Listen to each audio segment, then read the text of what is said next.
April 2025, and here we are, once again seeing COVID creep back into headlines. This new subvariant, NB181, is racing through cruise ships, coffee shops, and yes, a few retirement homes. Global hospital admissions are roughly 3 times what they were 4 weeks ago, yet the overall severity looks more like a heavy flu season than the crisis of 2020. For anyone who finished the original vaccine series and grabbed at least one booster, the odds of ending up in the ICU remain low.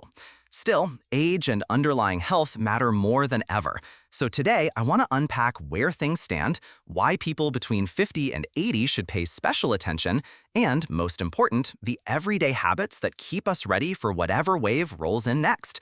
We'll cover all of it in plain English over the next 7 minutes. So hit like, top subscribe, ring that bell for the healthy routine, and let's dive in. First, a quick snapshot of the virus itself. NB181 spreads fast, but so far causes fewer serious lung problems than Delta or the first Omicron.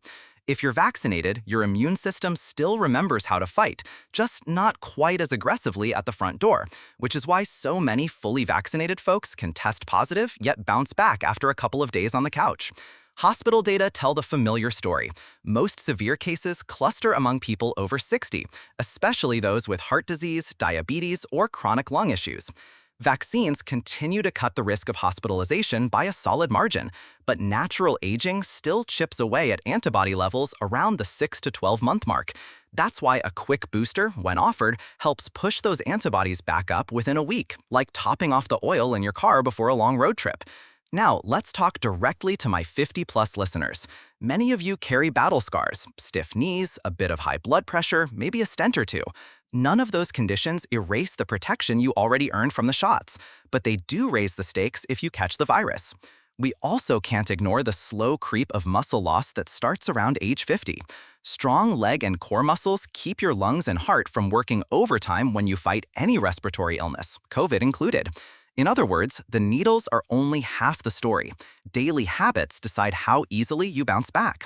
That brings us to the 5 lifestyle moves I lean on myself and recommend for loved ones. First, eat the rainbow.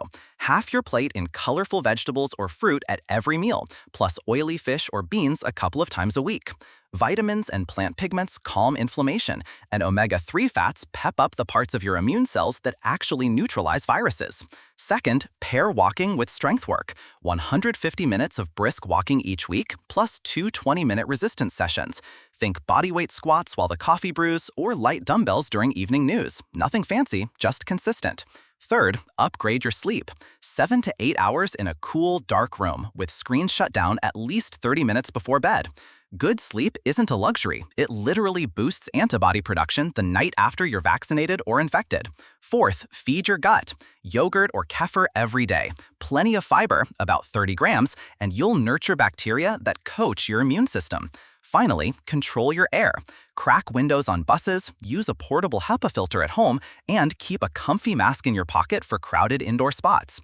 Even if you do get infected, breathing in a lighter dose of virus often means milder symptoms.